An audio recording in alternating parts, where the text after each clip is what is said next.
whatever you need. Okay, cool. All right, Adam Skolnick. What the fuck?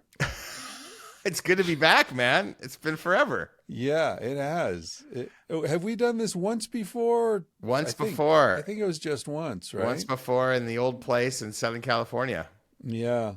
And I realize now, doing a little very, very lazy light research in preparation for this conversation, that there's so much I didn't know about you back then.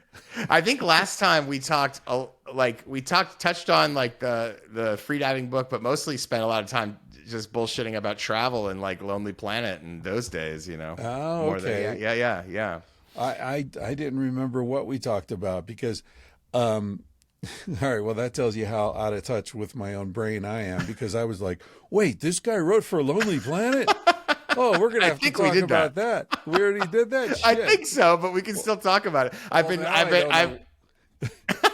Now I don't know what to talk about. I've been kind of like I'm in that phase of my life. Like maybe it's like a book release moment where you just kind of start reevaluating all the different phases and chapters of your life. And so Yeah. I got in touch with back in touch with a buddy, Ian Stewart, who was like my first supervisor in the Lonely Planet days, and reliving kind of when we first met, and it was pretty a funny story. So I've been thinking about all those days and like thinking about like the person I was, the person I am. It's odd, like I'm fully domesticated now. I was very much wild in terms of like free range in those days, and so now it's like a different energy when I go travel than it used to be. Usually I'm with my family, and I like it. I prefer that now. But it's funny how like in those days I was most at home on the road alone. Yeah. Yeah. Oh, that's something I can relate to both angles on that, the sort of graduating to a different type of travel. Like I often joke that I traded in my backpack for a Sprinter van, but there are similarities. That one of the things I loved about backpacking around the world was this feeling of like, okay, I basically have what I need on my back. I've got it in there. I've got pretty much everything I need, and whatever I don't need, I can, live off the land. I can or at least the first mini mart you could find. exactly, exactly.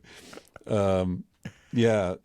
So, and now I've got it in the Sprinter van. So now it's, refrigerator, freezer, a little heat, comfortable bed, it's definitely more comfortable, but it's the same idea, I think.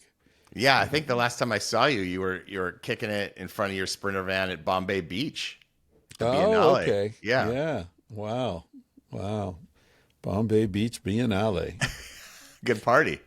That's a hell of a party. Yeah, I just went to Tal Ruspali's, one of the organizers of that Yeah. event. I just went to his 50th birthday last week. Oh, that must have been good. It was awesome. It was at his compound in Joshua Tree. Yeah, he's a hell of a dude. Did you ever get to meet him? I did. I did a story for Playboy. It was like the last thing I ever did for Playboy. Before one of their many rebrandings, I did a thing on the Biennale, and Oh, so, okay. and yeah, and so I got to see Tao and like all basically. Is it Sebastian? Is that the right, or like the other, or Stefan Stefan? Ashkenazi. Yeah, Yeah. yeah. I met all the organizers, so yeah, it was a good time. Yeah, Yeah. and Tao, I stayed kind of an Instagram reach of him. Because he's such an interesting dude, but he's fascinated. He likes really rich people and really poor people and hates everybody in between. I never thought of it that way. Yeah. Yeah. That's interesting. That was my He, takeaway. I don't know him well, so please take that with well, a I mean, grain of salt. his father was an Italian prince, Right. who hung out with Brigitte Bardot and Salvador Dali, and, pick your European bohemian from the 60s and 70s. And his father probably, smoked opium with them. And his mother was 17 when they got together and had Tao. He was born in Bangkok, which is one of the reasons they named him Tao. But then they separated shortly after. I think, he was the fifth or sixth woman that the prince had children with, Prince gonna prince, bro. Prince is gonna prince. You got a prince if you're a prince. So yeah, his mother was like a single mother in Southern California. Right. And his dad, in the summers, he'd go stay with his dad in the castle in Italy. So it makes sense, those poles. Exactly. Yeah. So he's definitely got that cultural bipolar kind of understanding. Interesting. And Lily Johnson White, I don't want to forget name checking her. She's the third of the three founders, right.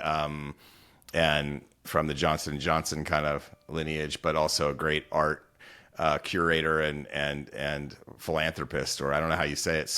How do you say it? Like someone who pays for art and makes sure art gets seen. And I think it is philanthropy in some ways, because she helps set up a space for artists, and great like a lady. Patron. A patron. Yeah. Patron. A patron. Go. Patronage. She's and she's cool. So like that was probably the person I stayed in touch with a little bit longer was her. Yeah. Well, I think I'll talk to you off mic about it, because it's all the funny thing about it is it's like a non-public event. Right. That's right. Yeah. It's like they don't advertise it, they don't charge for it. It just, if you know, and if it's one of those things. Yeah, anyway, and I might have slipped off the list, to be quite honest with you. I'll get you back on. All right, we'll talk about it after. So I have to admit straight up, I haven't read your book. It just arrived a week or so ago, and I've been on the road and everything. But it looks awesome. Thank you. I can't wait to check it out. The story is one of those, like, only in California kind of stories. It is. It almost reminds me. Do you remember the story about the guy who attached a bunch of helium balloons to his lawn chair and floated up into the sky? I do remember that vaguely. That? Yeah. Vaguely. Yeah. He was profiled in the New Yorker by who was the writer who like. He embedded himself in sporting stories often. George Plimpton. Yeah, Plimpton. I think. He was a Plimpton. Oh, okay. Yeah. Yeah. So your story sort of reminds me of that. It's like, wait, can this be true? What are you kidding me? I know. What? A fucking tiger in suburban LA? It's like, totally true. It was come on, man. In 2005. So this book, it's fiction, but it's based on this true story. I covered for the LA Weekly back then, and we should take 5 minutes and just like give some props to the old LA Weekly and what it was in those days. But it was like the third thing I wrote for them. It was fairly early on in my writing career, but I'd heard about this story. It was kind of on the airways. Every once in a while you'd hear about it, that there was an escaped tiger, some Tiger King type couple. But of course we didn't know much about the Tiger King couples then. Right. Had moved their menagerie of cats from Riverside County, a couple of hours south, maybe 2.5 hours south from a town called Temecula, to Simi Valley. And Simi Valley, for those who don't know, it's kind of like, I guess, track home heaven. This like really interesting kind of biodiverse region that had been completely like transformed from ag land and ranching to these track homes. And it had been, maybe 150,000 people lived there at the time. And they were living in these. Kilmer grew up there. That's it. Right. He did. That's a great documentary, that one. Yeah. Yeah. Isn't that? It's special. Intense. Yeah. Yeah. And then, and so this tiger, nobody knew it was out. And then a ranch hand saw it. And so what happened? It got loose like in the transport? It jumped out of the truck or something? Not jumped out of the truck. It's unclear. So that I never really got to the bottom of. Somebody fucked up. Because the owners never admitted that it was their cat. It's not my tiger. They never told. They lost track of a tiger. Didn't tell anybody. Didn't tell anyone. And then denied that they'd lost when they figured out there's something out there, denied that they had lost it. So it was like so many lies. And that part of it is not completely factual in the book, but it's in there. And essentially this thing was on the loose, and it was an El Nino year. So an El Nino on the West Coast. I think it's different on the East Coast, but on the West Coast of the United States, El Nino means torrential rain. It means like 3 times the normal seasonal rain or something, maybe even more. And so for better part of a month, it was just pouring every day and enough to wipe away all scent, all scat, all tracks. And so even though they brought in federal trackers, some of the best in the country, including guys from Colorado, they brought him over there. They had nothing to go on. And so they were just kind of circling, looping the valley, couldn't find it for weeks. Wow. Yeah. And this was like a Bengal tiger? It was on the permit, it was listed as a Siberian tiger. But what I'd come to find out later in the research for this book is that all these tigers, they're not captured from wild stock. And they're actually domestic. They're born in domesticity, but domesticity is not really the word, in captivity.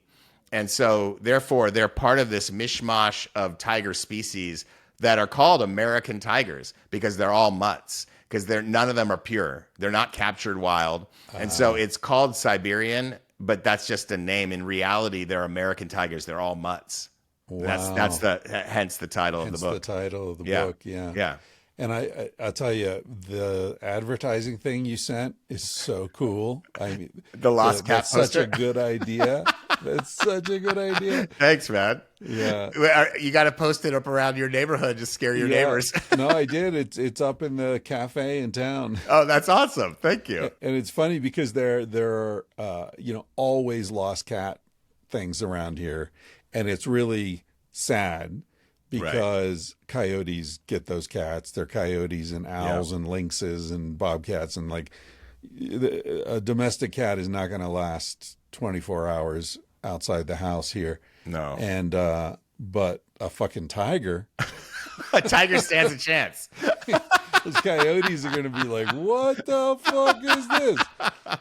Wait, do you guys have wolves? I've heard that even Colorado's got some wolves now. Oh, yeah. They reintroduced wolves a few years ago, and there's a map, an ever-changing map of where the collars have pinged, and the first ones have entered the valley, San Luis Valley, where we live. Amazing. This year, yeah. Very exciting. I love that. I mean, rewilding and the rewilding of people, the rewilding of beasts, the rewilding of the land is something that is really interesting to me. The rewilding of species. I love the Yellowstone wolf story and all these other ones that are kind of coming up.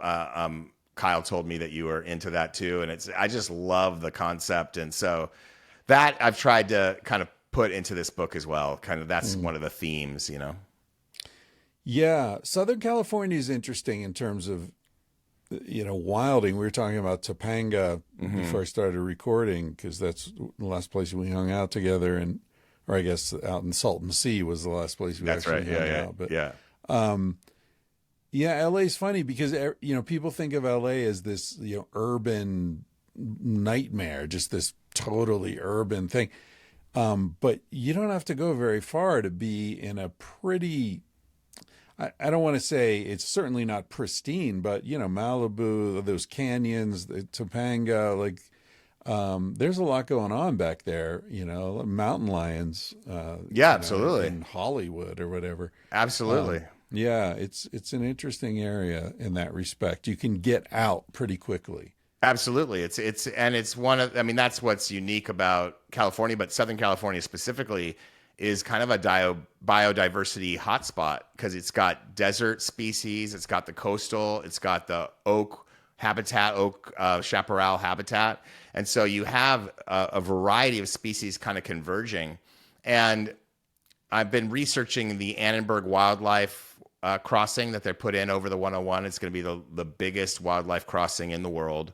It's a full acre bridge, and it's going to link to the two habitats that are intact. And it's basically in that area. What's interesting about Agora, and this is very close to the fictional town where this all takes place in the book, is it's kind of like an hourglass. On one side, on the Simi Valley side, is this connected open space that really is thousands of miles of open space that goes from the north side of the 101 all the way up to Big Sur.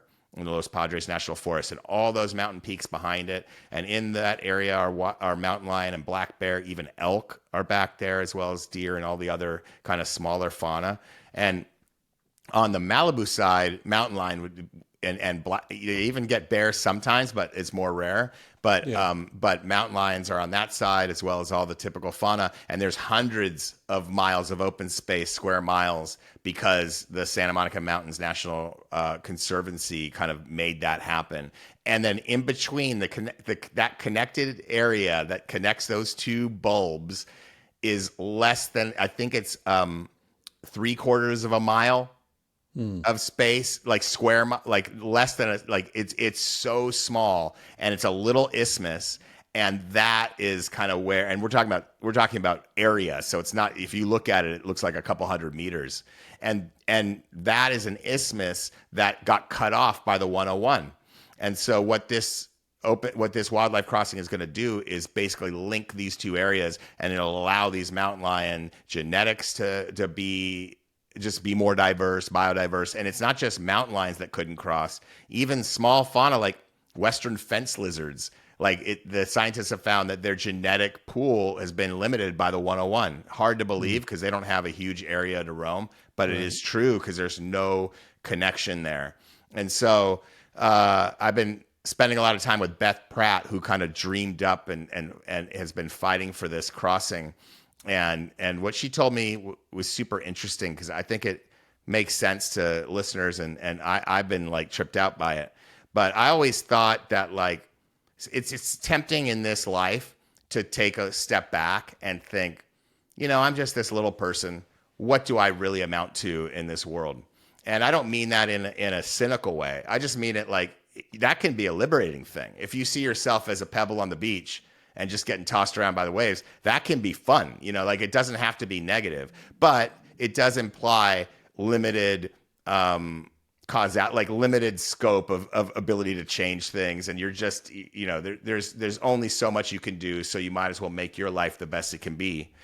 But what I learned was that when it comes to genetics and having a more diverse genetic base for your species, just to have a more viable species in a difficult landscape like a mountain lion in human landscape, the pioneering individuals make all the difference. And P22 is the famous mountain lion in LA, the one that was photographed by Steve Winter, by the Hollywood sign. Right. That animal went from Agoura Hills, the other side of Malibu, right where this crossing is, and got ejected by that team, by those mountain lions, and had to find a new territory, and crossed all the way to Griffith Park, right above Hollywood, like right by the Hollywood sign, and posted up at the Forest Lawn Cemetery, and lived in the Forest Lawn Cemetery for years, and lived in Griffith Park. And because that animal captured a city's imagination, now there's this wildlife crossing that's going in that is going to make all future mountain lion cubs have a better chance at survival.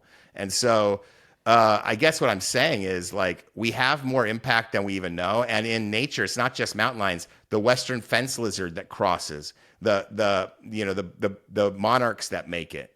It's interesting. The pioneering individuals have a huge impact on species viability. And so if you take that and think of your own life, it's something to think about. Your impact might not be something you can see or quantify in the moment, but if you have an adventurous spirit, you have a pioneering spirit, you don't have to be the founder of a company. You might make an impact you don't even know about that could be really positive. So I just have been thinking about that a lot. So are you talking, when you say pioneering spirits, are you talking about the people who are behind getting this wildlife crossing up and running? Or are you talking about the, P22 who... The animal.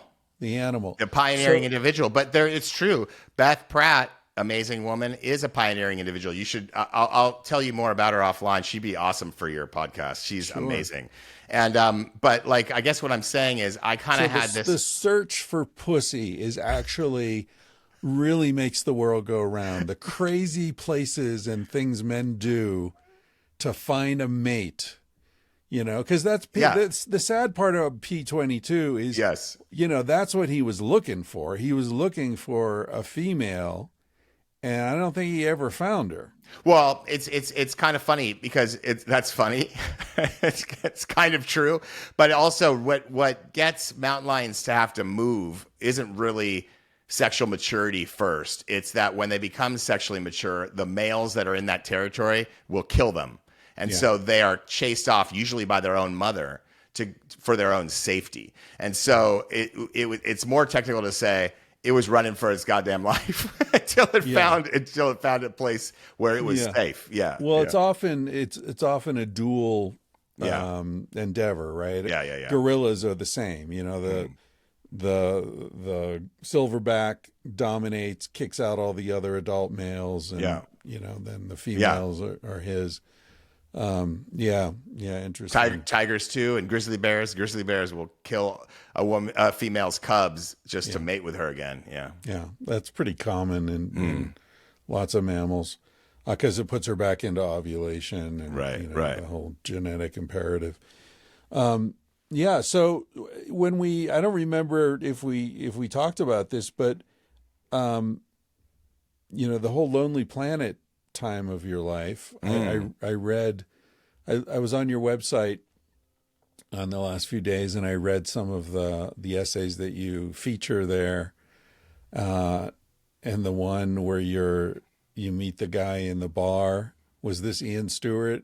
Yes. Yes. And Ian the Stewart. other dude Yes. with the tennis clothing Yeah, on? this other guy, I forget his name, but he was like, my first gig in Lonely Planet, and this was like, I mean, I was so broke, dude. I was on the verge of just complete bankruptcy and like financial collapse as a writer. So it's not easy to make a living as a freelance journalist. It wasn't then, it isn't now. What year are we talking? This is I got hired into the author pool at the end of 2006, and my first gig was in I think I got there in January or February 2007. And so I got hired into the pool in part because I had reporting experience in Indonesia. And so I first went in 2004 to start reporting in Indonesia. And so, and even though I had success placing stories, it just still was hard to make a living. And You then were just doing freelance? total freelance, always been independent. I've never been a staff writer. And why Indonesia? At the time, it was like this interesting period of my life where I was breaking up with a long-term relationship, and we were living together. We were engaged, and I realized that wasn't like I still had things I needed to do on my own. And so we split up, and I kind of bundled a bunch of stories for like good magazines with reputations, but not like A-list magazines. And I fronted my own money. I just kind of did the entrepreneurial thing, pioneering individual thing. I got 3 assignments. I bundled them together, went to Indonesia. And the reason I chose Indonesia is because at that time, JI, I forget the name, the full name, but that's an acronym for Al-Qaeda, Indonesian Al-Qaeda. And they were bombing bars in Bali because Bali's a Hindu island. They were blowing up hotels in Jakarta. I mean, this kind of thing was happening every few months, like another building was kind of getting bombed. So it was happening quite frequently. And they were on the U.S. State Department list. It was like Indonesia had in the late 90s, people started going to Bali on a more regular basis and had this boom, like late 90s. And then after 9/11, it just shrunk down to nothing. And all these Balinese who'd gotten used to working for the tourism industry actually went back to the rice fields. I mean, it got that bad. And part of it was this State Department designation. And so my goal was to go out there and see it. If it's a little bit dangerous, so be it. I want to go see it. I want to meet the people. I want to tell the stories that are happening there. And so that was it. And so because of those stories I wrote, because 3 became 7 or 8, I ended up meeting Elizabeth Gilbert over there when she was researching Right. Eat, Pray, Love. And we became friends, and she became kind of a mentor to me. And then through a roundabout way, I got recruited into the Lonely Planet, mostly because of this Indonesia connection. And so my first gig was to go to Papua, Sulawesi, Sumatra, and other parts of Indonesia for the Southeast Asia Shoestring Guide, the budget guide. That's a multi-country budget guide. And Ian told the first day of work, Ian's like, come meet me for a coffee. We'll talk about, how to go about this. And he was the boss of the Indonesia section. and it was me and this one other guy who was like this kind of newspaper reporter looking for a second career, and he lived in Bali, and he was in his tennis whites, ready to go. And Ian comes in looking kind of bleary-eyed, looking exactly like I expect a Lonely Planet or Rough Guide author to look like, looking like I looked. And then here's this kind of guy with a gold watch and tennis whites. I'm like, is this guy a Lonely Planet author? But he was. He was new. I was new. And so Ian kind of gave us the lay of the land. And he had been mugged by, the term back then was, now it's, I use trans sex workers because that's what they were. But in those days, they were called themselves lady boys. And so he'd been mugged by like a group of lady boys on his way home from the bar the night before. And all they got was $5. Wow. Yeah. This is in Jakarta, not in in Bali. In Bali. Oh, in Bali. Yeah, Wow. yeah, yeah. Wow. Yeah. Yeah. Well, that world, I mean, I was in that world 25 years before you, talking about both Indonesia and Lonely Planet. I had so many Lonely Planet guides. I mean, Sumatra. Early days. I'm Yeah. sure I had the Sumatra guide when I was there. And, there was no internet. So you couldn't just look something up and, find out anything in the moment. You had to. And I remember at some point I also was thinking, well, why don't I make a living? I'm doing the traveling. It'll be easy. I'll just plug in a little this and a little that and make some money. And I got far enough down the road that they offered me. They were like, okay, if you do, I forget even what the country was or the area, but it was like $7,000 or something. And it was a lot of work, like a lot of work. Yeah. And I'm like, this doesn't pencil out Doesn't at compute. all. Doesn't compute. Yeah. Yeah. It got better. So like, I think early days, there's stories of like the first authors actually got a piece of the back end. And like, there's like actually Lonely Planet millionaires. And then they fixed that. This is definitely after that. They fixed that. They closed that loop. Yeah. And this Australian couple was running. Right. The Wheelers. Yeah. The Wheelers. Tony right. and Tony Maureen. Wheelers. Yeah. Yes. Yeah. And they were doing it. Like they did the first one. I think they went through Afghanistan. Because like you're talking about the days when Afghanistan was on the backpacker list, or maybe it was after that. Maybe it was after that. Yeah. That was the hippie trail, the 60s. Oh, that was 60s, early 70s. 70s. I think by the time I was really traveling, the Russians were in Afghanistan and the shit had hit the fan. Yeah. But so the way it worked when I was an author, there were destinations that basically did pencil out. And so by then we were getting 5-figure contracts and we were getting 60% up front. And so for me, I made it work. I didn't, remember I didn't have a fancy car. I had a 1-bedroom apartment in Santa Monica.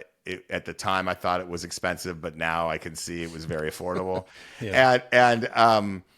And so I could make it work, and I could make, I don't know what I grossed, but like between 80 and 100 grand sometimes if you took, 3 contracts in a row and you didn't have much time in between. And so what it was like 9 months on the road every year for 9-10 years, essentially, is what it was. And so I made that work. I mean, it doesn't sound like a lot of money, and it wasn't, but it was like a great lifestyle and a lot of fun. And I never had to worry about paying my bills because I wasn't like spending a lot other than on the road.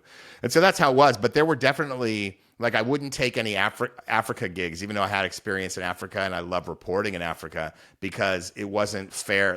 The money wasn't set up right. Like Africa, people don't realize is actually expensive to travel there. It's not like a cheap place to travel like Asia can be, or Central America can be. And so the Africa stuff never penciled out. It really never did for me. And so I could have taken those jobs, but I just chose not to.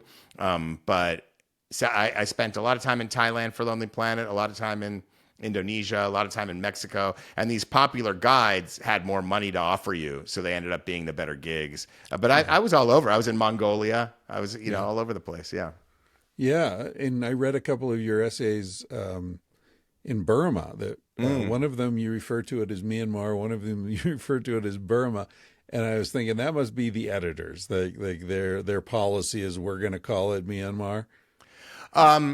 Yeah, so when I first started to cover, I've covered Burma a long time. So the first thing I ever sold to Outside Magazine was about backpacker medics in the ethnic provinces surrounding what we know as Myanmar. And so the Karen State, it's part of Myanmar, but it's like an ethnic province in Shan State and all these ones. And they were in open rebellion against the government basically since World War II, with hot phases and cool phases and whatnot. And there was a lot of what you saw in, a lot of kind of pogrom style activity, like what you're seeing in Sudan now, where they would just come in and level villages, destroy, kill the village leaders in front of their families. That kind of stuff was happening. So it was genocidal type behavior. And it depends on who you ask, was it genocide or not, but that's how it was kind of set. That's how it was explained to me, and that's how I kind of saw it as well. And so I was really interested in kind of exposing that and giving it a little bit more air. And so I covered that area as much as I can. And so sometimes it was in men's health. Sometimes it was like, I think I did something for Nat Geo Adventure at one point, like different places. I tried to place it Outside Magazine. And so over the course of the years I covered it, it just went from Western governments and like the US and some places, the UK, were still calling it Burma, even though the military dictatorship wanted it to be called Myanmar. And then Myanmar became kind of quasi-democratic, and Aung San Suu Kyi took over, and then everyone kind of started calling it Myanmar. And then Aung San Suu Kyi started to, like, what was it?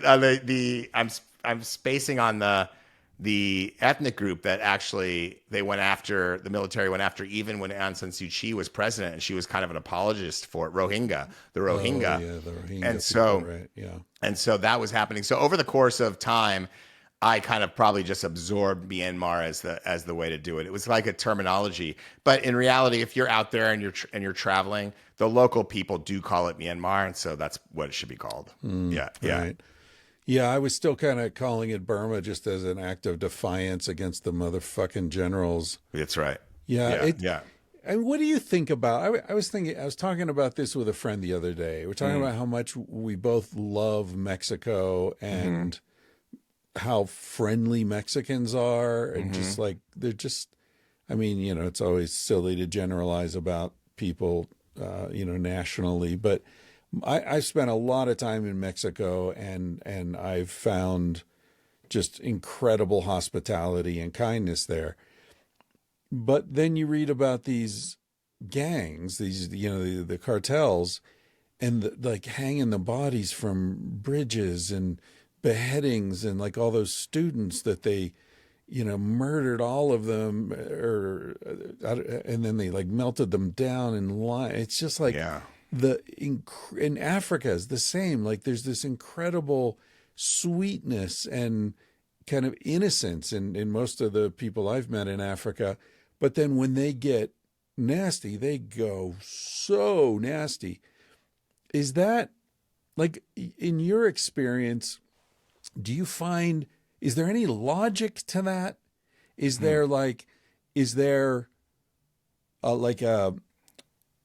the innocence and the sweetness, does it have like an equally dark capacity?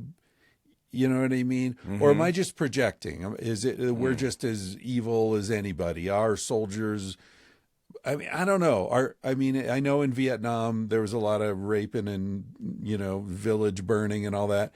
But at least my impression is that it was unusual enough that you would have a big controversy around, My Lai. Interesting. Yeah. Whereas in Sudan, there's not going to be any controversy about what's going on. No. Interesting. I think there's a lot to that. I mean, I think the way I kind of always saw it is, at the time when I was doing a lot of reporting in what's quote unquote developing world, I don't know what people want to call it now, but like less developed countries. What I saw was they're like, in some places 20 years behind us, in some places 50 years behind us, but they're just behind us in a certain level. In terms of economic development. In terms of economic development and educational access and healthcare access and just basically every kind of marker of where it's safer to be a human being. In terms of you're going to live past 5 years old at a higher level. You're going to live longer because there'll be health interventions for you. So the like lifespan, people don't realize this. I think we've talked about this before. I know you've talked about it. People think, oh, we were living so much longer than our predecessors. No, it just means babies are dying less often, right? That's why we have this lifespan thing. But so that really shows up, right? When you don't have access to a good clinic, a clean clinic. So the way I look at it is that, and if you look at 50, 60 years ago, man, it was fucking crazy violent here. You know, our leaders are getting assassinated. If people who are trying to register to vote were getting hung up and strung up. We had bodies everywhere. All through the South, that was a problem. Mississippi was the worst of it, obviously, if you look back. And so I don't know if it's a function of the power grab was more violent in those days. And in the development period, you have to go through that. I will say the difference, of course, in Mexico is it's money and it's just mafioso shit. And so that is like old school kind of on steroids mafioso shit. And that's just crime. And so I don't know that, Mexico to me, I don't consider it the developing world. Like Mexico is I agree with you. I think it's maybe my favorite country, and that's changed over time, but I love it so much. I love the people. I love the food. I love the energy. But you're right. Like you wouldn't want to be a city councilman in Mexico, dude. They leave the heads. I mean, I've many times, I had one Lonely Planet gig, the central Pacific coast of Mexico, where I had to drive through Michoacan. And I'm telling you, I forget the exact number, 70 some odd miles of coastal road in Michoacan was off limits to the federal government.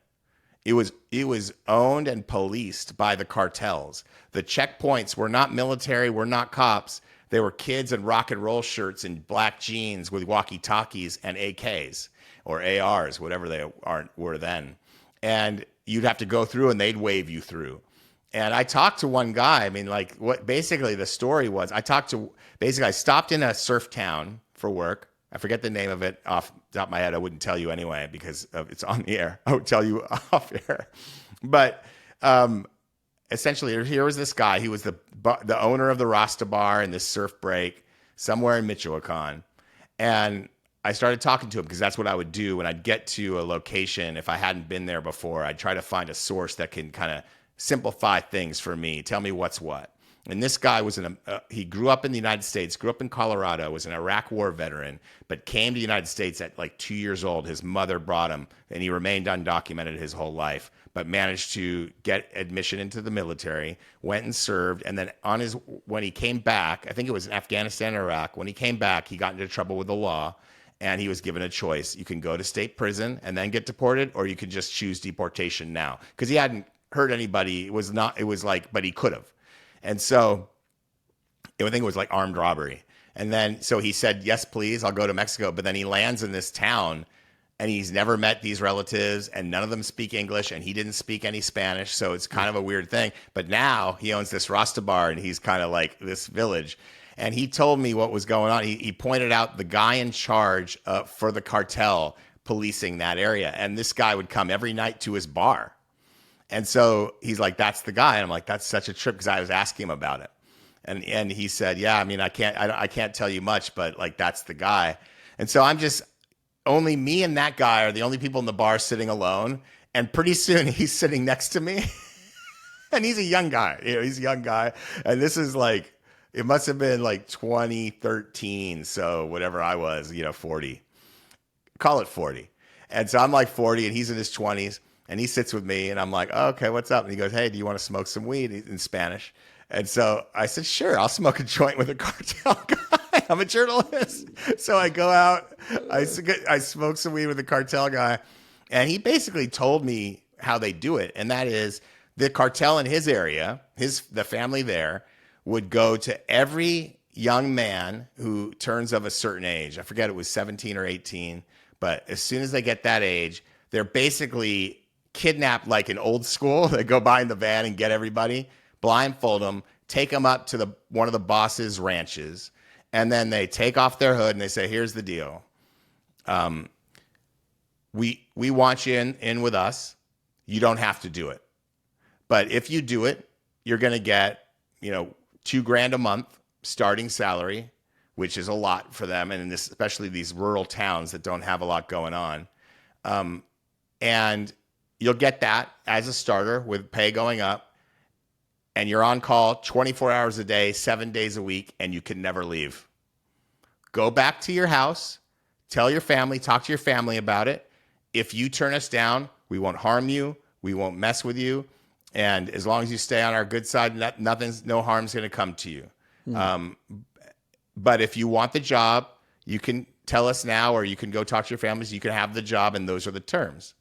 And so the job is you do whatever the hell you're told. That's right. The job is whatever you're told. So some guys are doing checkpoints. Some guys are, in this case, the reason I had any interest in talking to this guy is that not long before I was there, these young women started partying. We're there, like I think they're foreigners, I forget where, and they started partying with these local guys, and the local guys kind of came back to their room, and next thing you know, the girls couldn't find their iPad and their laptop or something. And so they were all distressed, and they came to the Rasta bar to tell that guy, what do we do? What do we do? There's no cops around. And so that guy, he brought that guy in, and that guy and the local cartel found out who they were and got the shit back. And who knows what happened to those other guys, but it's not going to happen again, because what he told me was, we don't want to mess with the tourists. We're not here to mess with the tourist economy. They don't want headlines. They don't want any of that shit. They want it to run smooth. They got other business. And so that's what it was. Now, Mexicans don't have that same level of, you spoke about the students that were on their way somewhere, and they ended up in the wrong place at the wrong time, and they were not dealt with any sort of, anything other than the hammer. So, yeah. Yeah. I mean, that was I forget where that took place, but I think that was a case of mistaken identity. Right. That's right. It was a bus full of them, and the cartel thought that was from the other cartel coming to fuck them up, and they just shot up the bus. And then it was like, oh no. That's right. Now what do we do? Well, erase it all. I knew, I don't know if we talked about this last time, but closest I came to that kind of shit was I was in Guatemala, must have been late 80s. So it was still pretty hot. And I went up to Tikal. Did you spend time in Guatemala? I did, yeah. Maybe you even know this place. It was on the road coming down from Tikal. You would go straight south from Flores, I think was the town on the lake up there, and almost to the Belize border, and then you'd cut west to Guatemala City. There was no road diagonally through the jungle, right? Okay. Anyway, it was on that road, maybe an hour south of Tikal. There was this ranch that was owned by an American couple, and they bought this big ranch, and they had adopted a couple of Guatemalan kids, and they turned the chicken coops into places for people to sleep, and there were tree houses that the guy had built, and a hot springs on the property, and he dug out the pools and cascading and rock lined and all that. It was a really cool place. And basically, they had been travelers when they were younger, and so they wanted to set up a place where travelers would come through, and it was very international and cool. And I remember they had these toucans, two big toucans that would... That's awesome. It'd chase you around and attack the volleyball court, Anyway, it was an awesome place. I loved it. And I had this whole adventure in Tikal where I got stung by a scorpion when I was tripping and thought I was dying, and had this whole thing. And it turned out I ended up with hepatitis. I didn't die, but I got hepatitis. Wild. And the hepatitis kicked in when I was staying at this place. Hepatitis from the scorpion bite? No, from the water that this guy. I mean, it's a crazy story. I've told it many times, but essentially what happened was I was tripping on the Jaguar Temple, full moon, and I got stung by a scorpion. And then this Guatemalan guy was there, and my girlfriend asked him, like, "Are the scorpions dangerous?" And he was like, "Sí, hay muertos." Yeah, he's a dead man. Great. Look, good to hear. So I spent the next couple of hours thinking I was dying, and I had this whole adventure, this like Dante-esque, underworld kind of scene. And we eventually found what a local Guatemalan guy called a doctor, but it wasn't a doctor. It's just like some dude.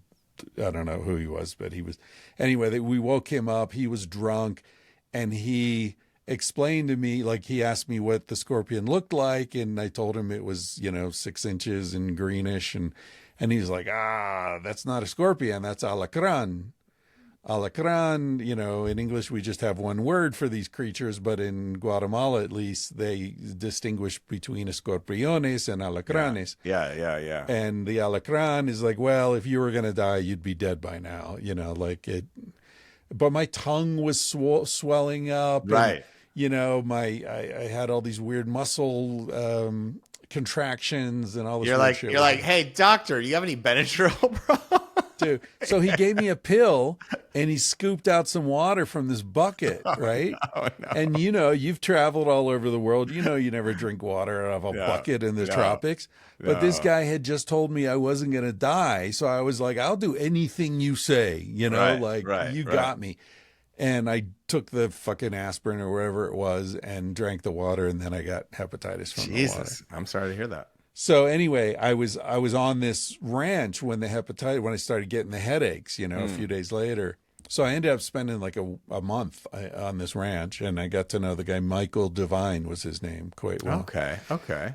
But anyway, so like 2 years later, I read that an American innkeeper, it was always innkeeper, had been murdered in Guatemala. And it was Michael Devine, my friend. Wild. There was you probably might have heard about this story because there was a congressman from New Jersey who was very interested in the case for some reason. And it turned out that the people who killed this American were funded by the American military. The brigade or whatever was funded by the U.S. And so this congressman, I don't remember his name. I remember it was a very Italian name. But he was calling for congressional investigation and all this stuff. So it was in the New York Times. And, right. And I read about it, and I even wrote to the New York Times. I was like, I knew this guy. Like, what happened? Because I remember he and I talked about how dangerous it was in Guatemala. And he was like, dude, I don't get involved in anything fishy. Like, I'm just straight and narrow. I do my thing. I don't get in anyone's way. I don't interfere with anything. And so I was very like, what the fuck could have happened? Because he was such a sweet dude. Right. But I wrote to the congressman, and I could never figure out what happened. But then, I don't know, 2-3 years later, I was at a party in San Francisco, and somehow Guatemala came up, and I mentioned that I had stayed at this place and this guy had been killed, and I didn't know what happened. And a guy who was standing behind me at the party overheard me and turned around and said, I was there when that happened. What? I can tell you what happened. Yeah. So crazy, dude. Yeah. So what happened was that they had opened up a restaurant on the road, and Michael was at the restaurant one night, and there were a couple of American girls in there, and a couple of Guatemalan soldiers came in, and they were drunk, and they started harassing these girls, like it was getting like they were going to rape these girls. And so when the soldiers were distracted, Michael took their guns and put them in the walk-in freezer and locked it and then kicked them out to save these girls. And then the next day he took the guns to the base and gave them to the commander and apologized and explained the situation and, said, I think I did the right thing. I hope you agree. And the next day he was dead and his head was on a spike at the side of the road. Holy shit. Yeah. Fucking crazy. Yeah. I don't know. Why am I telling you that story? I don't remember. True crime is gripping. Yeah. Yeah, man. But I think we were talking about like innocence, innocence, like wrong place, wrong time. Like, what are you going to do? Sometimes you're in a place like that. There's no good option, Yeah, what do you do in that scenario? Like, it seems like he died a hero, really. Like, he seems like he did the right thing, but like, I guess he would have had to leave town right away. If he had known, he would have just bailed, and then maybe it would have blown over. Who knows? Maybe not. The thing about innocence is like, was it ever innocent? Like, was it always brutal? Are like we becoming less brutal, or we were to a certain degree, and maybe now this switchback is to like embrace maybe the more brutal. Maybe we got too kind, is like this is what this kind of right-wing kickback has happened, not just here but overseas, all over the place. Like maybe the brutal demagogues are they're winning elections on basically invoking brutal language, whether they're doing anything or not. But I mean, clearly we are. I mean, like we're bombing boats like without congressional approval. So we're like in this. It's almost like we were trying to do the right thing to the point where we weren't always doing the right thing. We were pissing a lot of people off, and maybe we were being too careful and too controlled. And now there's this kind of kickback to another time and another way of being, which seems more brutal. Me personally, it's like one of the things, not to like shamelessly plug the book, but one of the things that's in American Tiger that I've been thinking about a lot is that we're never that far off from our base instincts, right? Like, so a lot of writers are out there trying to figure out politics, trying to figure out social, the way we work as a society, the way we are in our family life. It's all from a very human perspective, a very kind of our identity as a person. I'm interested in the identity beneath that. I know you are as well. What's the primal linkage that really links us all? If you're going to really want to search for who you are as an individual, that search and cultural identity is important and all of that. And so, but you shouldn't stop there. You should think about who are you and who are we, and how are we connected, not just to each other, but to the natural world. And I know this is something you care a lot about, and that's something that's deep in your work, and that's something that's in this book, because to me, it's like, we're not that different. I'm sorry to inform. We're basically, we have almost everything in common. All this bullshit about our division is so false. It's like we have almost everything in common. What links us, and to me, what links us is the wildness. And we are all wild. We are all part of this web of life, and the web of life is wild, and we can't control it. And randomness is going to happen because of it. And we can't necessarily create a perfect society because so much is wild and evolving at all times. And so I think that's what I'm getting. That's what's so interesting about a tiger lurking around the suburbs to me. And it's also what I think is so interesting about the work you do in evoking kind of the primal states of human development, and what is more a natural way of being. Yeah, I mean, it's definitely, the wildness doesn't go away. It's just layered over with, the golf courses and the shopping malls in Southern California, or inhibition and, religious restrictions and shame and guilt and all that in terms of psychology. And I think, that's a better way of getting at what I was trying to explore earlier, talking about, Africans and Mexicans, like when they go over, they go really far over. Mm-hmm. Because you think like you were saying, well, 50 years ago, America was a very violent place. But if you think of World War II, my knowledge of World War II is not comprehensive or anything, but okay, we bombed Dresden. We killed 100,000 people in Dresden unnecessarily, Mm-hmm. but I don't know of a lot of examples of Americans rolling in and, raping and pillaging. I Right, know right, the right. Russians did when they came into Germany and Poland, Okay. but my understanding is that didn't happen on the American side and the British. And that's why we've been so fucking popular for the last 50, 60 years, Right, like we didn't do that. right.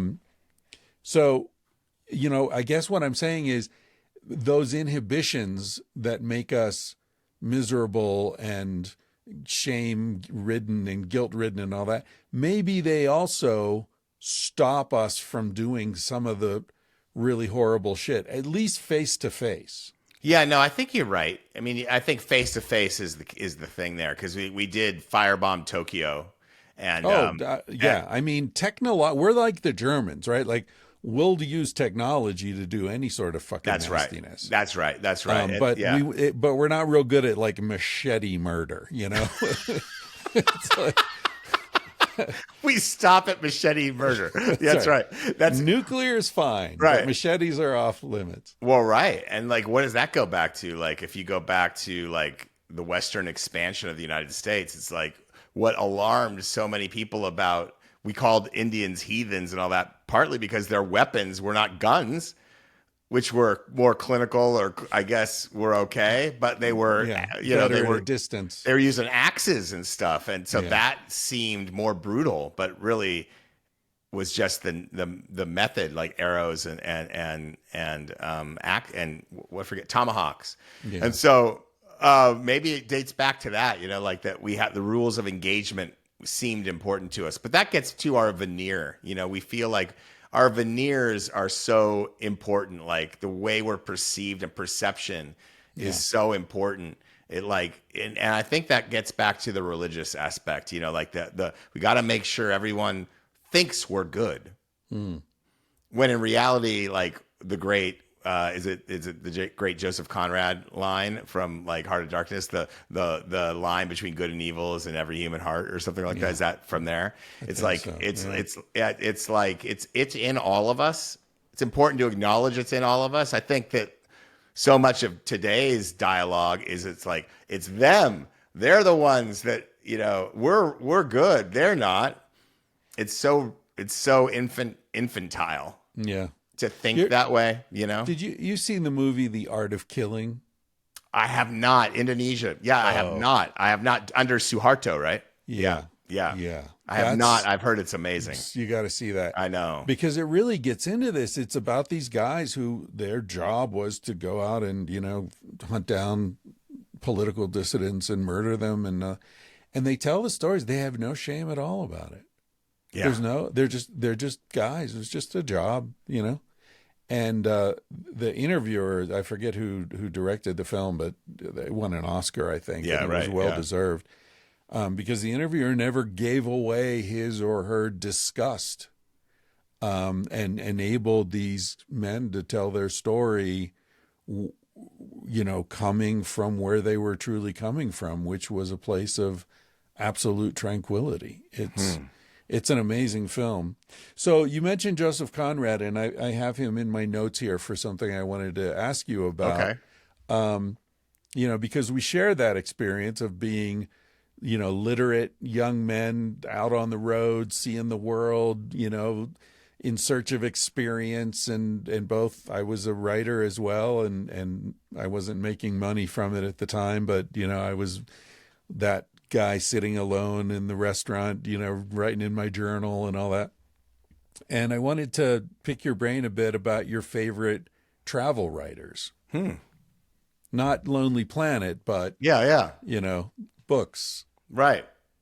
Well, I mean, to me, the great travel writer of my kind of that inspired me is not really, he's not even considered a travel writer, but Jack Kerouac is like the ideal, like was like my ideal, right? So it is a travel book. It is a road book. It's a novel, but and not just that one, but Dharma Bums is probably my favorite. Not just on the road, but Dharma Bums is probably my favorite of those. And he's again on the road from the East Coast all the way up to, he ends up being, I think the book ends with him at the top of a fire lookout tower in Eastern Washington in the Cascades. And, it's his friendship with, stops by with Ken Kesey and Ginsberg. It's in Palo Alto, and he ends up with Gary Snyder somewhere, a great Buddhist writer. And so that would probably be, I don't know if that counts. Like if I think of all my people that I love. I mean, Hemingway, those were all, those novels to me were road novels. Like, so I don't think of travel writer just in that generic term, but if I have to think of just a travel writer, it's a good question. Like off the top of my head. What'd you think of Paul Theroux? I love Paul Theroux. Yeah. I was thinking of him. He's a grumpy bastard though, Yeah. Yeah. Yeah. I mean, but he's got a good, he has the good eye for bullshit. He does, because he's such a bullshitter. I really enjoyed his early stuff, like his autobiography. I don't know if you ever read, I think it's called My Secret History or something like that. Yes. It's fantastic. I love that. And then Mosquito Coast is great. The Mosquito Coast is really good. Yeah. And The Great Railway Bazaar, I enjoyed. That's great. Love that. Yeah. But some of the later stuff, it's like, dude, why are you traveling here if you hate everyone? There was a lot of disdain I felt But in those days, earnestness was not rewarded. Like I remember when I first started pitching stories in like the early 2000s, like the editors didn't like earnest pitches. Now everything's super earnest, like earnestness is like in or something. It has been for a long time. But in those days, like if you were too earnest, if you weren't jaded enough, you weren't getting the job. Really? So, and I think that comes from cultural elements from the 70s on up, where like that kind of steely-eyed skepticism is what we wanted. It was kind of like the brine that we were interested in most. Brine. Yeah. Nice. What about Bruce Chatwin? I have not read Bruce Chatwin. Oh, he's a special guy. In Patagonia was his first big book. And then he wrote a beautiful book called The Songlines. I've heard of that book. Yeah. Yeah. And then I love that naturalist. I was like recently did a story on the comeback of the Eastern Pacific green turtle because I'm so fascinated with wildlife.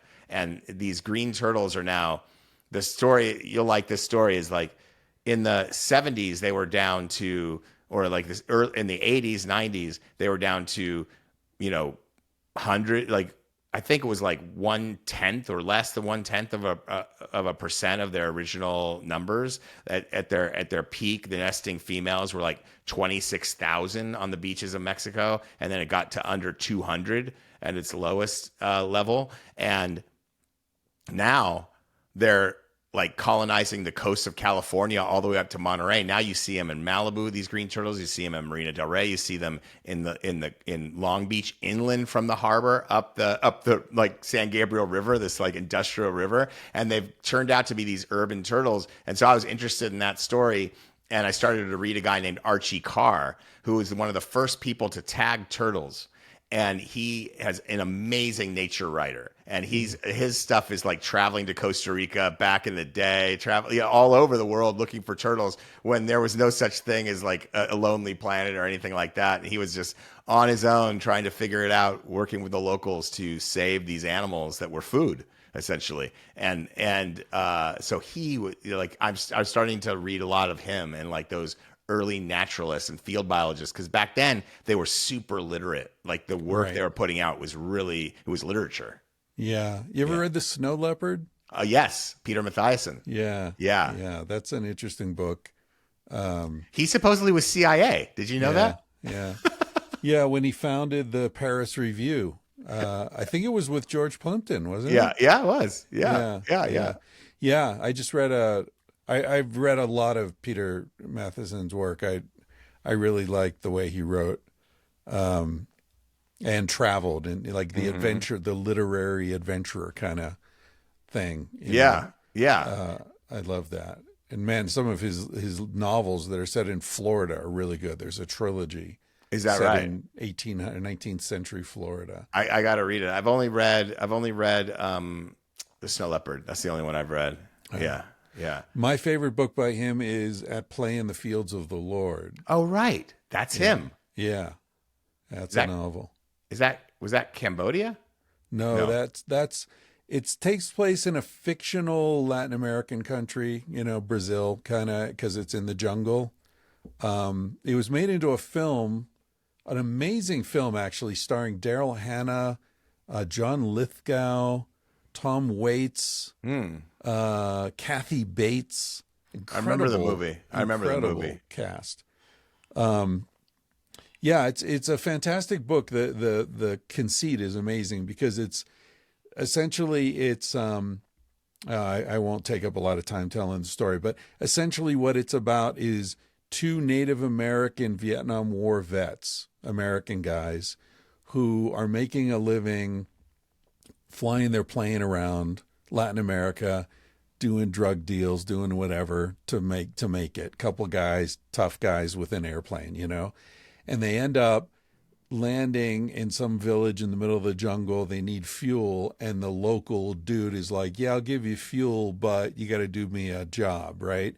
And the job is fly out over the jungle and drop a bomb on a village of native uncontacted people because missionaries are trying to get out there to contact them. And once the missionaries contact them, then the government's going to set aside all this land as a protected area, and I won't be able to log it and find the gold or whatever. He's exploiting the country, so he wants these guys to go out and get rid of these Indians. And so they fly out, do a reconnoiter, fly over the village, and there's the village is in a little clearing. And as they fly over, all the Indians scatter and run into the jungle. And then one warrior runs back into the clearing and fires his arrow at the airplane. Right. And they're laughing like the fucking guy thinks he's going to take down an airplane with an arrow, And then they go back to the village. By the way, this all happens in the first 15 pages of the book or something. So there are no spoilers here. But they go back to the village, and the next day they're supposed to go out and drop the bomb. Mm-hmm. And they get shit-faced. And so the one guy's like, "Yeah, I'm going to bed." And he takes off and goes to bed. And the other guy's like, "I don't want to go to bed. I want to keep partying." And he's, he's got problems. Guilt. And somebody says to him, "Oh, you want another drink? Here, drink this." And he gives him a glass of some dark, muddy something, and he drinks it, and it's ayahuasca. And so he's tripping, and he goes out, gets in the airplane, takes off, flies out into the jungle. The sun's starting to come up, finds where the village is,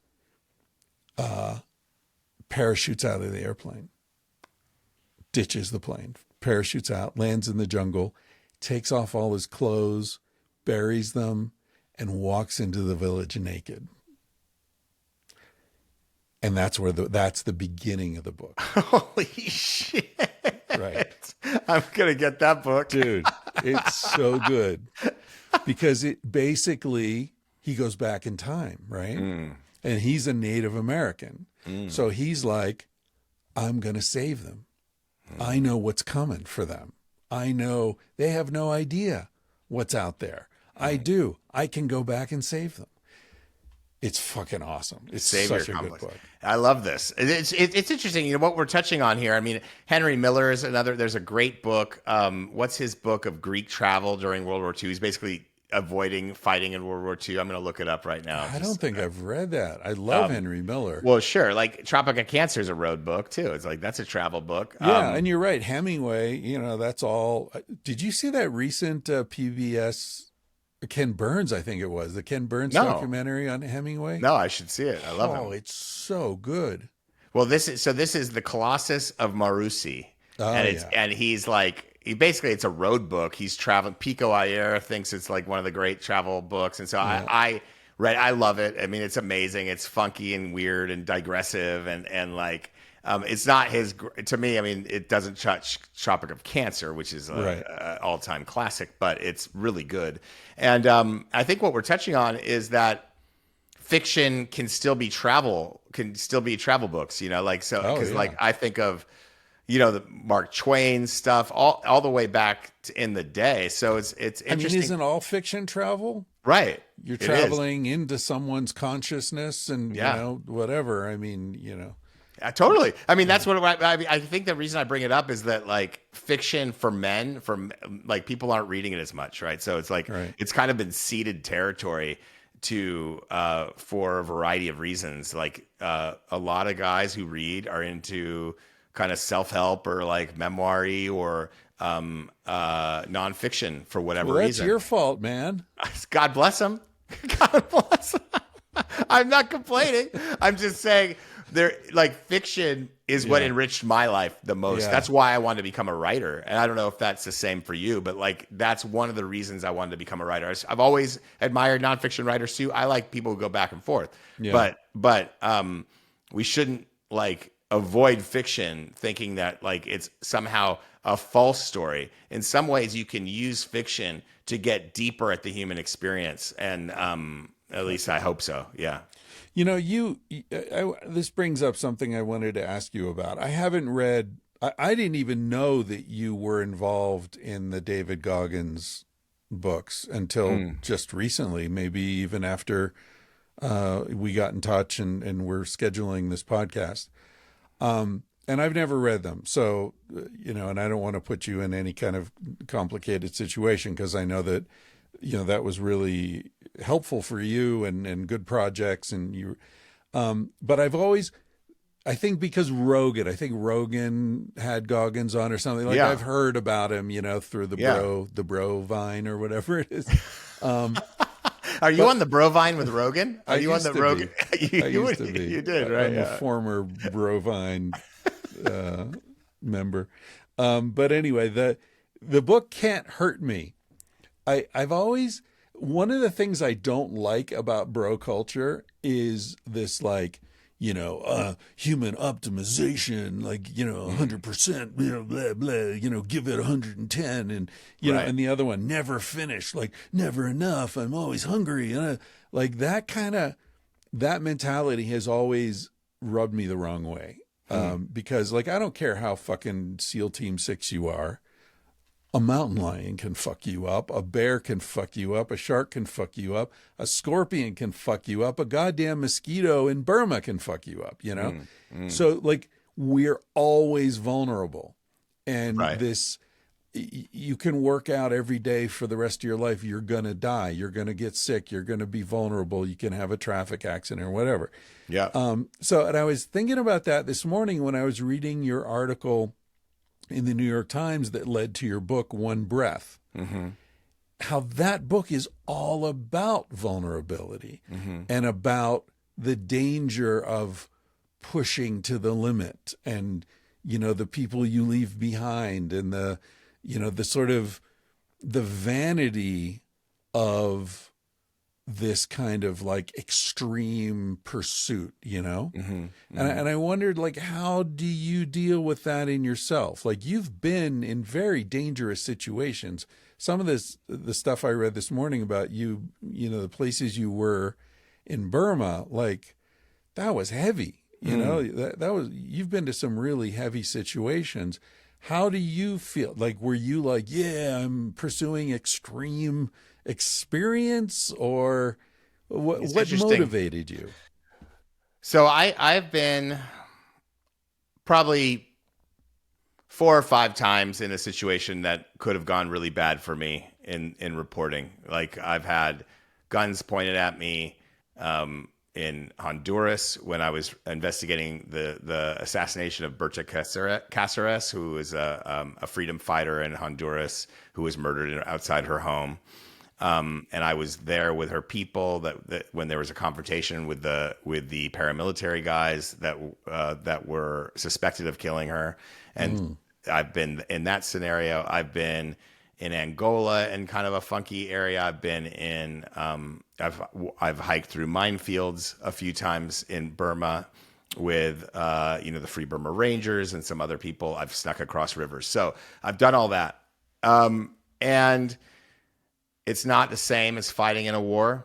It's not that kind of level, but it's the kind of stuff where, if one thing goes wrong, you could die. You're halfway down the chute, basically. You're not right at the edge of the chute where literally a bullet's flying around you at any moment, aside from that Honduras thing. It didn't seem like that was going to happen any other place. There could have happened. But at the same time, like, so why do you do it, right? Like, why do you put yourself in that position? And for me, I think two things. I think one was there were vulnerable people that needed help, and I wanted to be part of that solution. And I also wanted to feel that edge. And both those things were true simultaneously. And what I've come to realize is of all the human rights stories that I've reported, not one of them has done any damn thing at all to help anybody out there. It's given me some interesting experiences. It's given people who read it some sort of flavor for it. Maybe it inspired someone to do something, but those intractable problems like the ones in Burma in particular, they keep going down around in a cycle. And so there's nothing I did to contribute to that has fundamentally changed any aspect of that I can see. And of all the things I've done that have helped the most, it's probably promoting a pad thai restaurant for a family in Thailand, in Phuket, or like planting oak trees back with the kids when I was doing work for Tree People as an environmental, I was working for an environmental group, a nonprofit, and planting trees with kids at schools, taking out the blacktop. So all the everything else has been kind of a vanity project, right, that we're thinking about. Does that mean it's not worth doing? I mean, you come back to the pioneering individual thing, that what really helps a species, helps a community, helps a family, can be a vanity project. It can be a self-serving, pioneering project that can have incredible impact. We just don't necessarily know it when they're setting off. And so that's interesting to me. In terms of David, I don't see him as a human optimization guy at all. Like, if you learn about all the different things he's had to do, and they're in the books, the way he's had to study extra harder than everybody else, the way he's had to work harder to stay in shape, the things he's had to go through, that's not optimization. That's not like trying to do the least to get the most. That's like someone, and that's what I think of with optimization. So, I mean, I'm thinking of efficiency stuff. Right. But I think that not just him, but all ultra runners and people who are into the edge, the free divers too. And now I'm working on researching a wingsuit base jumping kind of book. And so that's like the next thing. People who are in that realm, they're seeking something sublime. And you hear about the marathon monks in Japan that like they have to, part of their practice is to run like 50-mile days, day after day after day after day. And what they're finding is this connection, this conversation with some higher self or the gods or whatever you want to call it. It's like it's no different than taking ayahuasca. And so the lessons you can bring back from that can be incredible, and they can help all of us. And so I think that's what David is doing. I see him as like the last American samurai, and he's out there doing it, and he's not just doing it for himself. It's not a vanity project. If when you see the messages that he gets, that I get, like emails from people whose lives have changed because he's literally helped them find an empowerment within themselves. Right. So it does, but I could see how it would look that way. I could see that. So I mean, I'm not just because it's a fair question. I haven't read the book, so no, it's okay. Like, yeah, I'm not even getting into that because I think it's a fair question. It's a great question because you can really look at it and say it comes back to that whole thing Beth Pratt told me about the pioneering individuals. Like, we don't know why people make these decisions as long as it's like a do no harm kind of thing. Right. And they're seeking something. I'm seeking something. You're seeking something. We're all doing something different. Like your whole life that you've built is been this based on this curiosity and this desire to have conversations and learn and write and grow. And mine too. Like I was seeking a way to write my way around the world. That's all I Yeah. wanted. Like I wasn't even thinking about books or anything. I was thinking, I just want to make a living as a writer because I don't want to go to that fucking office. And I don't want to have to be on the hook for that paycheck. And I don't care about money and accumulating shit. I don't give a fuck. All I care about is living a life that I can look myself in the mirror and be like, this is fucking cool. Like we're here for a short time. Let's find a way to make it cool. And the fact that I've been able to, those books changed my life, you know, like I've been able to do well is kind of a bonus, you know, it's a fucking bonus. And so when it got to, it kind of was like halfway down the line with Lonely Planet, I came to a place, and I'm sorry for droning on, but I just want to flow on this for a second. This is good shit, man. Like, did you see the Anthony Bourdain documentary Roadrunner? No. Okay. So in that, you know, I'm still too pissed off at Anthony Bourdain to enjoy something like that, I'm afraid. yeah, but what's hard to fathom, and the reason we're pissed off isn't just because we loved him, is because it's hard to imagine why he'd do it. You know, it's hard to imagine. I mean, I guess if you know about depression, it's not. But to me, it's like I've been that guy, like living the great travel life in tears by myself on the road. I've been there. Like I got like probably like 2012ish, so like 5-6 years in. My life wasn't going well, and I was in this place, and found myself isolated. No friends around, no family around. I'm out here alone and feeling really dark. So I've been there. So I understood it. You know what I mean? Like, I don't know what else was involved in it, but I understand how someone with a dream job can get that dark. I get it. And so, you know, like at that time, what I was interested in, it changed my whole outlook. Like finally, I didn't want to just write my way around the world and have this experience for myself. I wanted something more out of it. And that's when I started to really think about, I want to write something great. You know, I want to write something meaningful and interesting to me, and not even to try to expose X, Y, and Z, but just something meaningful and get better and just get better. And you can only get so good writing guidebooks, in my opinion. You can get good at writing guidebooks, and you can get good language to flow, and the clip that you have to write them, the tight deadlines makes you better. But you can't become a great storyteller by writing guidebooks. And so I wanted to become a great storyteller. I wanted to get better. And so that's what that kind of dark place did for me. And so I guess I don't know why I brought that up, but I just think it's interesting that here's a guy that was on that same path and was finding it to be somewhat meaningless at the end. Or at least it felt that way. But he couldn't change. He couldn't change. Yeah, I know some people who knew him, you know, hung out with him personally.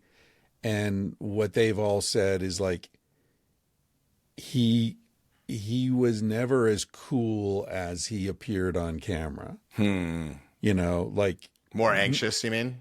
Yeah, that there was always like a lot of sort of unhappiness. And you know, one guy told me a story about how he was out with him camping. I think they were, and you know, there was a group and they were sitting around the fire, and everybody's like, okay, going to bed, see you guys in the morning. And Anthony was the guy's like, nah, come on, there's half a bottle of whiskey left. Come on, don't go to bed. Like, let's, you know, he always was like pushing. There was some kind of emptiness that was never filled, you know, the heroin and the, you know, the the jujitsu, like, you know, like he was always like trying to find something that he never could find. And I think he had that same kind of obsessive relationship with his girlfriend there. And then, you know, she was seeing someone else and he felt humiliated and it was just too much for him. Right. But yeah, I mean, for me, it was just but like, an all-time great. Like, and he opened up the world for so many people, and he opened up. He was like, you know, you hear about all this negative masculinity stuff, and that's going around, and like Scott Galloway does a good job of shining the light on what's happening with young men, because like guys like us, like Gen X guys, like I wasn't even aware of half of the stuff I'm hearing. Yeah. But he was, I think, in my mind, a positive man, like, and someone that had he was Yeah. cool, but he was mostly coming from the heart and coming from a place of unity. And, Yeah. yeah. And I think you're doing that. We're all trying, we're trying to do that too. You're on the broadcast vine, but you're on the positive, the uplift of the vine. Yeah, I mean, this Scott Galloway, I'm a big fan of his. I listen Yeah. to his, I probably listen to too many of his podcasts because I hear him say the same things over and over again. But he did a podcast a week or two ago where he very openly talked about how he's going to see a therapist because he's really unhappy, and he's self-aware enough to say my blessings and my joy don't line up. Like I've won. I'm like on top of the world, and I'm so unhappy, and I'm grumpy and mean and anxious, and like I don't get it. And I feel like I want to talk to him the same way I wish I could have spoken with Anthony Bourdain. Is like, you gotta be able to get off the train. And I know the train's going really fast and jumping off is going to fuck you up, but you'll survive it. And I feel like these guys, I hopped a train one time and it was going really slow when I jumped on. It was like going around one of the Finger Lakes in upstate New York. And I intended to just go down to the end of the lake and get off. But by the time I started keying into how fast it was too fast for me to get off. And I ended up going for like 5 hours. I ended up in Pennsylvania. And it was a fucking shit show. I was just like smoking a joint by the lake, and this train went by, and I was like, I'll just hop on and ride down a little bit. And then 4 hours later, it's midnight. I don't know where I am, and I don't have any money and no ID, and it was freezing. It was like Quite a gag you pulled on yourself. It was a good one, Chris. I'll never forget that night, though. I called a friend, and he drove 4 hours to pick me up, and then he had this little MG convertible, MG midget, I think it was. Yeah. And he picked me up, and then we drove to the top of this hill, and he said, I got to play this piece of music for you. And it was Shostakovich Fifth Symphony. One of my favorite pieces of music. I'll never not remember the feeling of that night when I hear that piece of music. I need to hear it. I don't even know that one. Yeah. You got to text me that. Text me that one. I will. I want to hear that. It's interesting that you say that. It's like, everyone, you can get off the train, right? The train, whether it's social media or your high-powered career or whatever it is, a relationship that's not working out or whatever, you can get off the train. You might have to wait 5 hours and cross state lines, but you can. Someone will pick you up in their little MG and play you a crazy piece of music that will blow your mind. But I love that. I think a good way to kind of put a point on it is there was a feature on George Clooney. George Clooney has a new movie out. I'm not here to promote George Clooney's movie. He's a very famous person. It's pretty bad. It might suck. Yeah. But what I found interesting about this article was it went back to his, like, when he bought his Lake Como house, right? And in Italy. And he had been there shooting something, found this house, saw the guy there, this guy living this fucking dream life, rich guy with this house. And the guy started talking to the guy. The guy said, hey, do you want to buy it? And he ended up buying the house. And he was there by himself one day, overlooking this lake in this beautiful part of Italy, thinking, it's pretty good. I like it here. It's pretty good. But he's by himself. And then he sees two construction workers walking down the road right in front of his house. And they've been working hard all day. And they're sharing some baguette from the fresh bakery. And they're eating it. And they're singing, walking down the road singing. And it's beautiful music. And he said, and this is in the story, and I forget what it was, but we could probably find it if you want to link.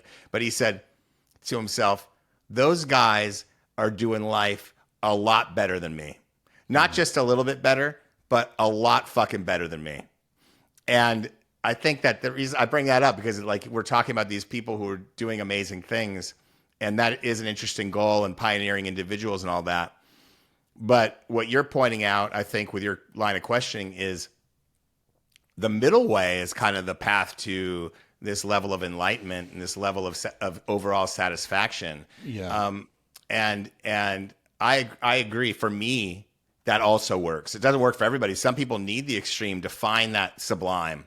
But you and me and a lot of people like us, I think it is important to point out you can get in touch with the sublime. You can fall in love with your life in the middle way too. Yeah, and I feel like that's a very important message and very empowering message, because I feel like the stories that are generally told are about the guy who climbs to the top of the mountain, right?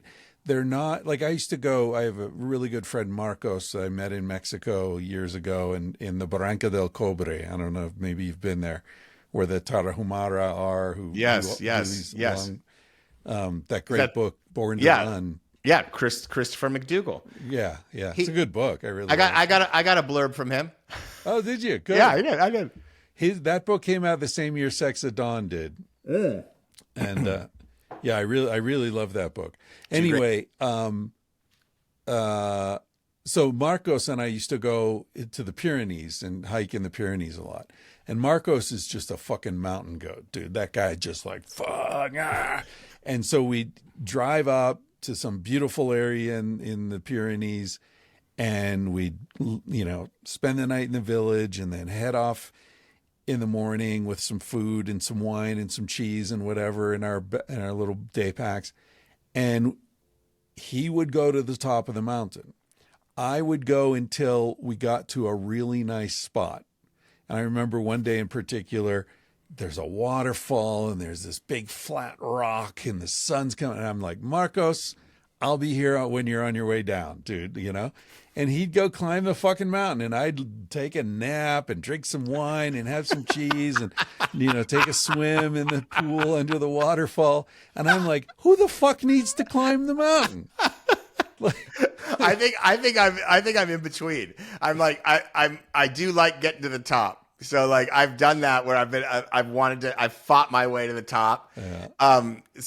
But as I get older and my body won't allow me, I think I'm going to embrace the waterfall modality. Maybe I'm just making excuses for myself, but I don't know. I have a friend who was just here last week who's got 4 black belts in 4 different martial arts. He's one of the most fit, incredible guys. What he's can do with his body is just absolutely incredible.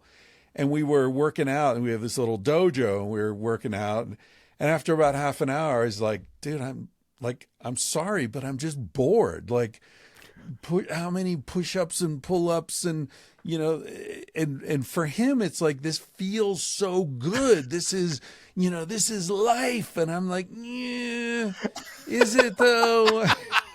Well, I think we need the counterpoint, bro. We need the counterpoint in this culture. I think, but I think the point is, to me, like I've been thinking about this a lot. Like I used to read Carlos Castaneda books, right? That was probably love him. Yeah, I quoted A Path with Heart. Okay. From The Journey to Ishlan. Right. People ask me for advice. I always send them that passage of that book. Yeah. It's amazing. I mean, I love those books. I mean, Carlos has been posthumously canceled. I'm not sure if you're aware. He was the head of potentially the head of a sex cult. Oh, I didn't know about the sex cult. Look into the Carlos Castaneda sex cult. Oh, apparently he had like disciples around and cool. I mean, I knew that the veracity of the books was in question. Yes. Well, right. He is the rock star anthropologist other than Joseph Campbell, right? He's like the bad boy anthropologist. Joseph Campbell is the standard bearer. But right.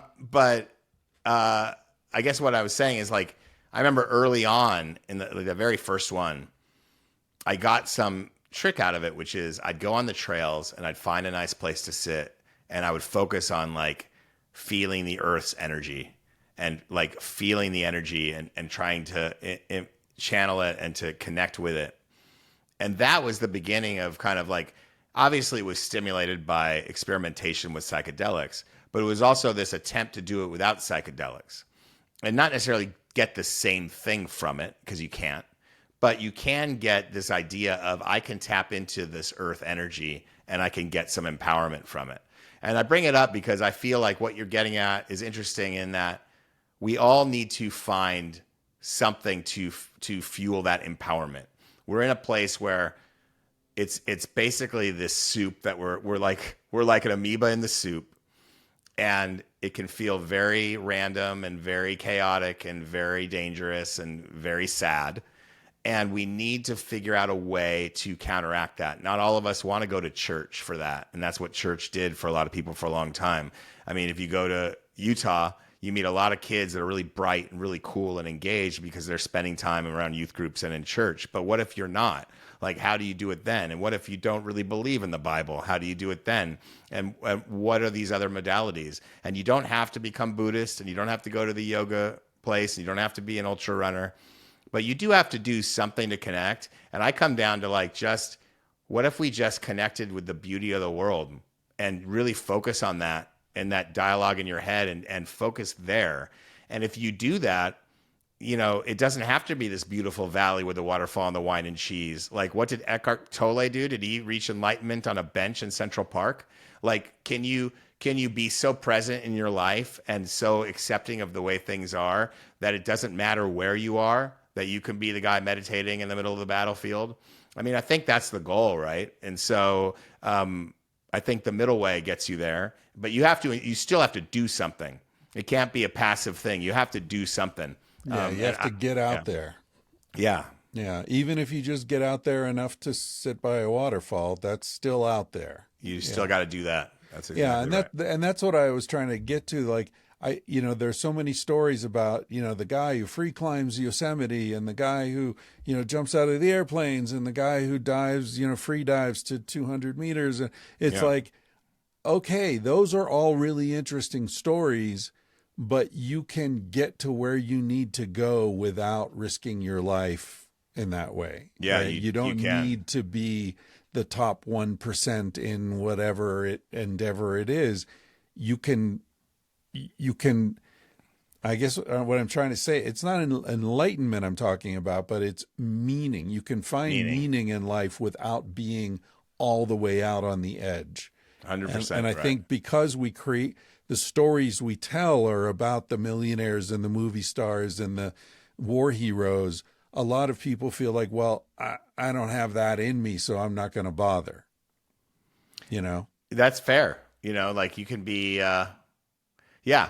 that's right. And so, we valorize people who do exceptional things. And I think it comes down to like, they do something for us as a group of people or a community that does uplift us. But at the same time, that's not going to be enough for you. You need to uplift you. That could be like a nice flag that's waving and that shows you the way. Right. It points the way somewhere. And then you got to find your own way there. Well said. I could talk to you forever, man, but I know we both I got to pee. I really You got to do that. Go pee. Go pee. This is the Talk Till Chris Has to Pee podcast. Welcome. Brought to you by Depends. Exactly. Well, if I get a diaper, then we'll never stop talking. Or I got a piss jug out in the van. Maybe I should keep it under the desk here. Oh, you're a piss jug guy. I like it. I like it. Oh yeah. If you're in the van, you got to have a piss jug.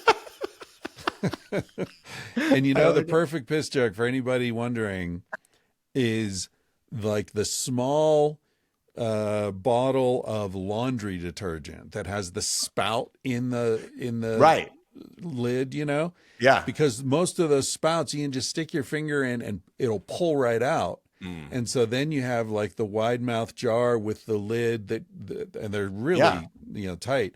All sizes. Yeah, well, it's definitely big enough to get my little hog in. I was a little worried that you had to shove it into the little spout thing. No, you gotta get that spout out of there. Because it's late at night, you're cold, you don't want to get out of the van.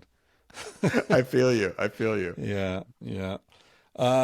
Adam, thanks so much, man. And dude, thank you. I know you're busy promoting the book, but maybe when things calm down, we can do this again after I've actually read American Tiger. I And would love that, man. There's no rush. If when you read it, when you read it and you're done, if you want to talk again, I'd love it, man. We yeah, should do it more yeah, often. maybe we can do it in person. You're still in LA, right? I am. Yeah. Okay, We'd love that. cool, Yeah. cool. All right, sweet.